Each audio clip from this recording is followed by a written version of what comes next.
미중 간의 디리스킹 정책이 확고하게 굳어져 가고 있는 상황에서 중국이 다시금 유럽 시장을 활짝 열기 위한 외교적 올인에 나섰습니다. 그만큼 중국이 지금 불안하고 초조하다는 의미일 것입니다. 유럽을 향해 달려가는 중국의 외교를 Y타임스가 분석해 봤습니다. 지금 시작합니다.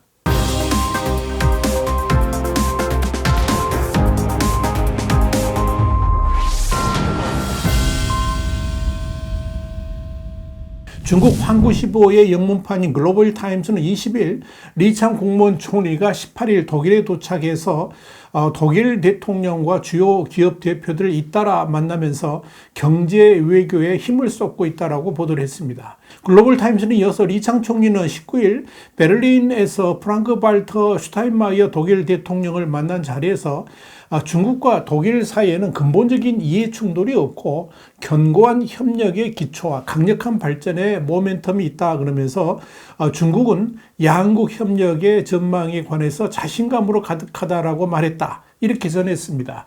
이어 리 총리는 독일과 함께 평화적인 발전 협력을 견지해서 세계의 안정과 번영에 건설적인 역할을 하고 혼란스럽게 얽혀있는 세계에 더 많은 확실성을 제공하기를 희망한다라고 말했습니다. 이날 리 총리는 지멘스, 폭스바겐, 벤츠, BMW 같은 독일 유력 기업 대표들을 불러서 상공기획 간담회를 여는 등 경제 외교에도 나섰습니다. 리 총리는 독일에 이어서 프랑스도 방문할 예정인데 이번 리 총리의 유럽 방문은 지난 3월 국무원 총리 자리에 오른 후 처음으로 외국 순방에 나선 것이라는 점에서 의미가 있습니다. 중국 외교라인의 1인자인 왕이 공산당 중앙정치국위원도 지난 1일 베이징에서 옌스 플로트너 독일 총리 외교정책 보좌관과 회동하면서 양국 관계 발전 방안을 논의한 바 있습니다. 앞서 친강 부장도 지난 5월 8일부터 12일까지 독일, 프랑스, 노르웨이 등을 방문했는데 그 기간에 한정 국가부주석 왕위위원회 유럽 출장 일정이 겹치면서 일시적으로 중국 외교의 3인방이 모두 유럽에 체류하는 보기 드문 상황이 연출되기도 했었습니다. 중국이 이렇게 유럽 외교에 올인하는 이유는 한마디로 불안하기 때문입니다. 미국의 토니 블링컨 국무장관의 방중으로 대중 외교 정책의 방향이 디커플링에서 디리스킹으로 확고해진 상황에서 이대로 가다가는 중국의 국제적 위상 저하가 불보듯 뻔하기 때문에 이를 돌파할 묘수를 유럽에서 찾으려고 하고 있는 겁니다.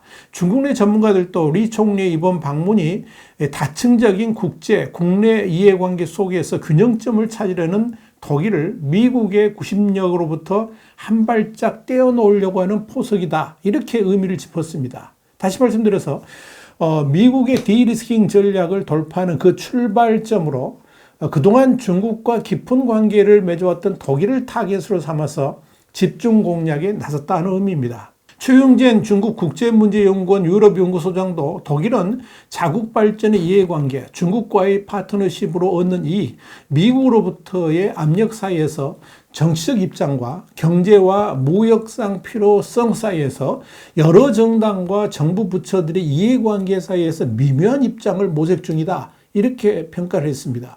중국 현대국제관계연구원의 순커친 연구원도 우리는 중국이 위협이 아니라 공동의 협력을 추구하는 파트너라는 점을 크고 분명히 말할 것이라 그러면서 세계가 평화와 신냉전 중 어느 방향으로 나가야 하는지 신중하게 생각해야 되는데 무역에 크게 의존하는 독일은 후자로부터 얻을 게 없다라고 주장을 했습니다. 순커친 연구원은 이어서 미국이 유럽을 끌어들이려고 노력하는 상황에서 리 총리의 방문은 중국과 독일이 현실과 미래를 더 합리적으로 직시하고 이를 양국의 이익 위에 놓게 해줄 것이라고 덧붙였습니다. 희망적인 발언을 한 겁니다.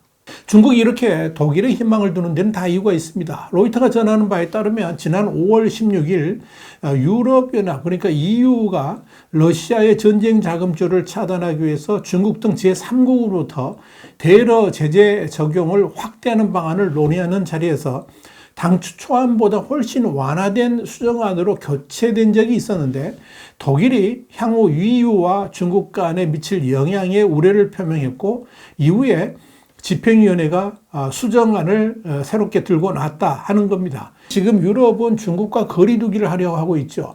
미중 간에 갈수록 경제 안보를 연계한 갈등과 대립이 고조되는 가운데 EU가 미국 편에 가세하는 흐름이 뚜렷해지고 있는 것입니다.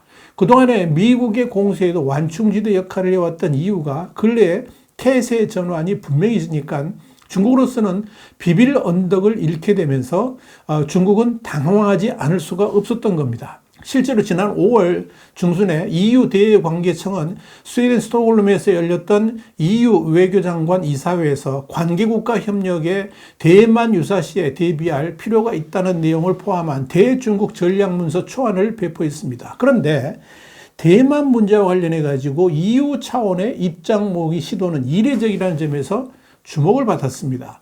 아마도 이 전략문서는 7월에 EU 정상회의에서 채택 여부를 결정하게 될 것으로 예상됩니다. 그러니까 중국이 몸이 다를 수밖에 없었던 거죠. 일본 요미우리 신문이 입수한 EU의 대중국 전략문서에 따르면 대만 문제와 관련해서 하나의 중국 원칙 유지라는 기존 입장을 바꾸지 않으면서도 사실상 중국을 겨냥해서 일방적 현상 변경과 무력 행사는 세계 경제, 정치, 안전 보장에 심대한 영향을 미칠 것이라고 우려를 표시했습니다. 이는 EU 차원에서 중국의 침공 같은 긴급한 상황에 관여하겠다는 방침을 확인했다는 점에서 의미가 작지 않습니다. 아울러 특히 최첨단 반도체를 공급하는 대만의 주요 역할을 고려했을 때 일방적 현상 변경과 무력 사용에 거대한 정치, 경제, 안보적 후과가 있을 수 있다는 문구를 더함으로써 EU가 느끼는 불안감을 명시했다라고 평가할 수 있습니다. 실제로 EU가 수입하는 반도체의 90%가 대만산입니다. 눈여겨볼 대목은 EU가 중국과의 경제관계에 대해서 선별적 디커플링, 엄격히 말씀드리자면 미국이 주도하는 디리스킹에 동참할 뜻을 밝혔다는 점입니다. 또한 중국이 우크라이나를 침공한 러시아에 철수를 요구하지 않을 경우에 중국과 EU의 관계는 결정적인 영향을 받을 것이라고 이 전략문서 초안에 명시한 점도 눈길을 끕니다. EU는 중국이 러시아의 우크라이나 전쟁 수행을 돕는다고 판단을 하고 있습니다. 이에 따라서 중국 본토 기업인 3HC 반도체, 킹파이 테크놀로지와 홍콩 기업인 신노 일렉트로닉스 같은 7개 회사에 대한 제재를 추진하고 있습니다. 분명한 것은 EU의 이런 제스처는 중국이 러시아 편들기를 지속한다면 묵과하지 않겠다는 경고를 담고 있다는 점입니다. 만약 이 안대로 시행된다면 미국의 압박을 러시아하고의 전략적인 연대로 돌파하려는 중국으로서는 매우 곤혹스러운 상황으로 몰려갈 수가 있습니다. 그래서 중국은 자국 기업들에 대해서 EU가 제재를 현실한다면 맞대응하겠다는 입장을 밝히기도 한 겁니다. 그렇다고 중국이 그렇게 강대강 대응을 한다고 했을 때 결코 중국에 유리하지 않다는 점에서 문제의 심각성이 있습니다. 여기서 한술 더 떠가지고 EU의 주축인 독일, 프랑스, 이탈리아 같은 세 개 나라가 포함되어 있죠. 이 G7 행보도 중국으로서는 부담스럽습니다. 중국의 경제적 강압에 우려를 표시하는 성명을 낸 바 있기 때문에 그렇습니다. 이런 상황을 중국은 그냥 묵과할 수도 없습니다. 그래서 나온 차선의 방안이 EU 국가에서 그래도 가장 중국 친화적인 독일과 프랑스를 공략해가지고 EU가 반중국적 집단 행동을 하지 못하도록 방해하려는 작업에 들어갔다라고 볼 수 있는 겁니다. 지난 4월 5일부터 7일까지 중국을 방문했던 이마누엘 마크롱 대통령도 중국 감싸기를 하는 발언을 한 바 있었는데 이 역시 중국의 외교적 노력이 성과를 거둔 것으로 평가가 됩니다. 독일 역시 우크라이나 전쟁을 빌미로 대중국 제재를 하는 것에 대해서 신중론을 펴고 있는 상황이기도 합니다.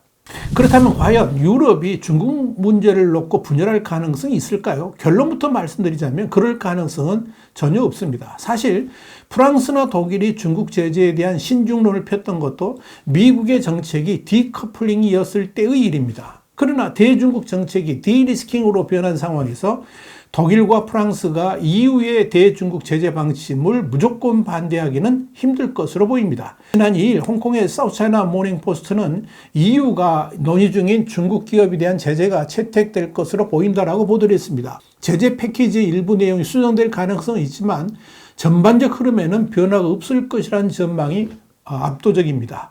중국이 그토록 의지하는 독일도 지난 14일 중국과 디커플링을 모색하지는 않되 중국으로 인해 위험을 줄이겠다라고 공표를 했습니다. 올라프 숄츠 독일 총리는 독일 베를린에서 연 정부 합동 기자회견에서 중국과 관련해 가지고 우리는 중국과 디커플링이 아닌 디리스킹을 원한다 그러면서 중국은 계속 경제 성장을 할 것이고 중국의 세계 무역 참여는 영향을 받지 않아야 되겠지만 동시에 안전 문제에 대해서는 자문해 봐야 한다. 이 균형을 유지하는 게 문제다. 이렇게 분명하게 말을 했습니다. 이렇게 중국은 유럽과의 연대의 끈을 이어가기 위해서 발버둥을 치고 있습니다만은 그 신락 같은 희망도 사라지고 있습니다. 다 자업자득입니다. 그럼에도 신형 대국 관계를 말하면서 멍상에서 깨어나지 못하는 중국을 과연 어떻게 해야 될까요? 화이트는 정세 분석이었습니다. 감사합니다.